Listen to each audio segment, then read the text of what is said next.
Hello, everyone. This is Ed Brenegar, and this is the Eddie Network Podcast. And I'm reporting today from somewhere in the middle of Wyoming, as I've been on my road trip since last Wednesday. This is Monday, and I'm heading to Utah tomorrow, seeing people along the way, experiencing things, um, taking detours. Uh, Took a detour today to see a little museum in a little town in the middle of Wyoming, and there's a young woman there who's just helping her grandma out, who's her grandma's it's her grandma's museum, and so her grandma couldn't be there today, so her granddaughter is helping her out, and we had a lovely conversation, and it was fun to see what the people in this little community have brought to this building in the center of town. I mean, we're talking about a community of about 500 people. And they brought all these different things that for them are representative of who they are in the context of their history as a town and the families in the town. And it was, it's not like going to a museum of natural history or a museum of science or an art museum. No, this is a museum that captures the people and the culture of this little community, and and you look at this stuff and say these are the artifacts of people's lives. I mean, they had this one little rack with newspapers from going back to the Second World War, like the front page of a newspaper, and they're hanging there, and you can see what they were reading back then, and you get a sense of, okay, this is the world that existed then, and how different the world that we exist in now is. So what I also want to say is that I have been listening to a wide variety of literature, novels, uh, uh, Sound and the Fury by William Faulkner, The Lord of the Rings by J.R.R. Tolkien.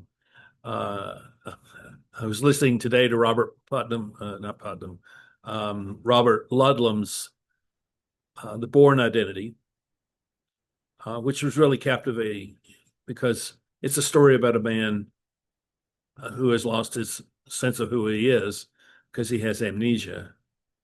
Now, it doesn't matter. I mean, the story's built around the fact that he's an assassin, but it's more significant just to think of him as a person who's lost his sense of identity, and he has to somehow move through the world that is his world, and that world is a dangerous world. It's a captivating story, far different than what the movie is. I mean, the movie's great, but it's a different thing. It's a totally different thing. This is um, much more kind of literary, if you can say that about a spy novel, which I think you can. What I want to say is that um, what has helped me to grasp the messaging from these authors, whether they're novelists or they're essayists or they're poets, is that it's really valuable to listen to what they've written as well as to read what they have written. And my guess is that most of us read a book and we feel, okay, that's done. That was a good book. I enjoyed it, but rarely would go back and read it a second time or a third time. But I know people who have read books 10, 12 times. And there's something in that book for them that keeps drawing them back as a reminder. I think The Lord of the Rings is one of those. I've met a guy on this trip who has he's told me that he reads the three volumes of The Lord of the Rings once a year, every year, and has been doing it for like 20 years. I can understand that. It's a great story, and it's a great story, well told, and it's a great story, in particular, to be heard, um, not just read but heard. And why I think it's well it's well for us to hear it. It's because our absorption of the story is different when we listen to something rather than read something. And I don't know what that difference is from a technical scientific point of view, but I am saying that it is well worth our time to both read and to listen to the books that matter to us. So I've read The Sound of the Fury and I've listened to it, and I'm going to listen to it again on this trip. And I've read the Four Quartet several times, and I've listened to it several times over the last 4 months. Uh, I and so I think it's really a valuable thing to see that if we want to be connected to time that's more than just the moment, that okay, oh that thing, oh that thing, oh that thing, that moment of eternal presence that doesn't last. If we want something different in our life, it requires us to not just read, but to listen. Now, I want to share with you an insight that came to me as I was listening to The Lord of the Rings yesterday. I'm close to the end of the first book, and I was listening to the chapter on the Council of Elrond, and that's a pivotal scene in the movie. It's much more developed in the book. There's much more to it, and what I took away from it is you have this collection of people, and they're not just people. They're not just human beings. They're hobbits and they're dwarves and they're elves, and you have this collection of characters. And Elrond, who's the head elder, head elf, it's not his title, but you know what I mean. He's the host of this gathering, and he has each one of these characters tell their story. And I was listening to this, I said, this is a business meeting, and he's having them introduce themselves by telling their story about who they are and how they got to this place. And I thought, how interesting that would be if we did that in our business life, or in our personal life, or in our social life, or in our spiritual life, where we actually invite people to tell their story at some length, not just a couple of minutes. And as I was listening to this, I said, what I realized is that we don't really want to listen to what other people, because we think it's boring, because we think we already know what we need to know. And so over there doesn't really have anything to contribute to me. And I want to get on with the purpose of this meeting. I want to get the meeting over so I can go back and do what I want to do. But if we took the time to listen to our stories, and we structured it so that there is an expectation, or even, shall we call it a value, that we value our stories and we value the telling of our stories, then what I think would happen is that we'll see these people that we work with in a much different light. We will see them as having more of a presence than just being there at their desk or their cubicle every day. What we'll see is that they've had an experience in life that goes back, and maybe goes back several generations. And that explains why they have this attitude that they bring to the office every day. Or it may say, this is why I'm so interested in seeing us achieve this goal, because something in the past has showed me how important this is, and I really want us to achieve this goal.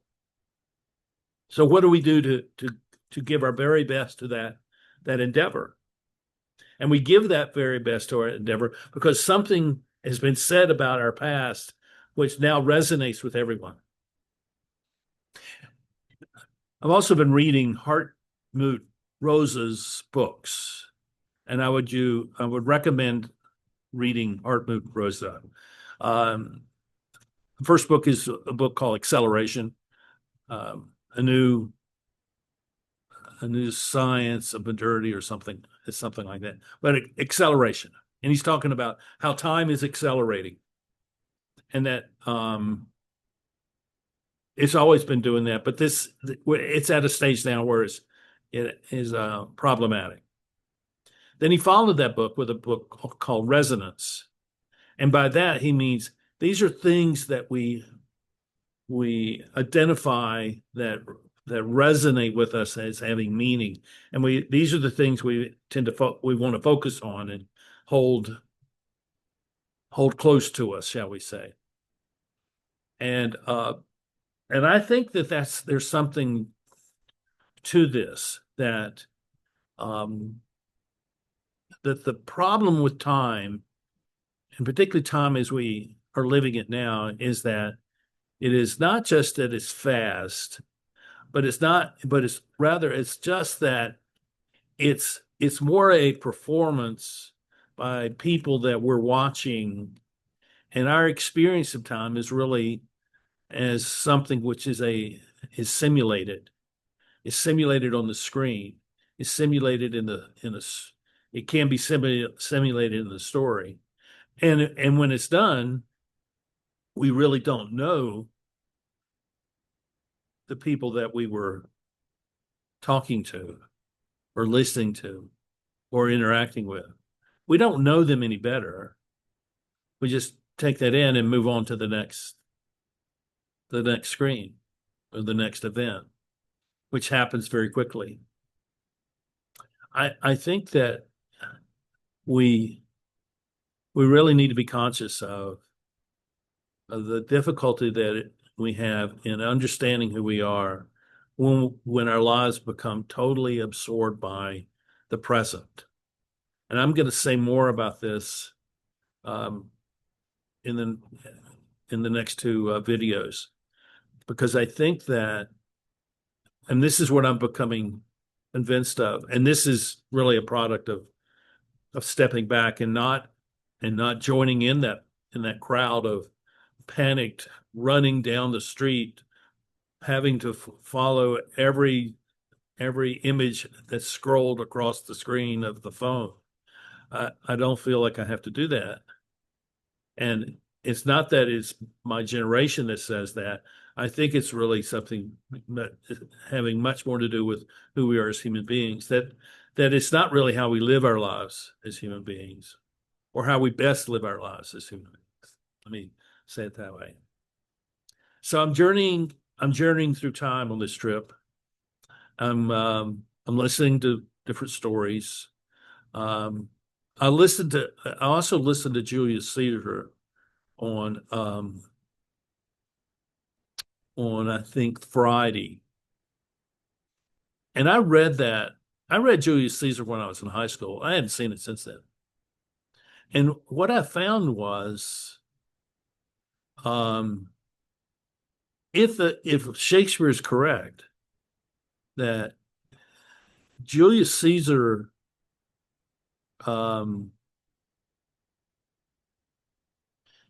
is not who we think he is, and that Brutus and his gang of assassins are really the people that we should be pondering over and reflecting on in our time today, because we see that's kind of ambition that leads to violence. Julius Caesar is as relevant a piece of literature as I've ever seen.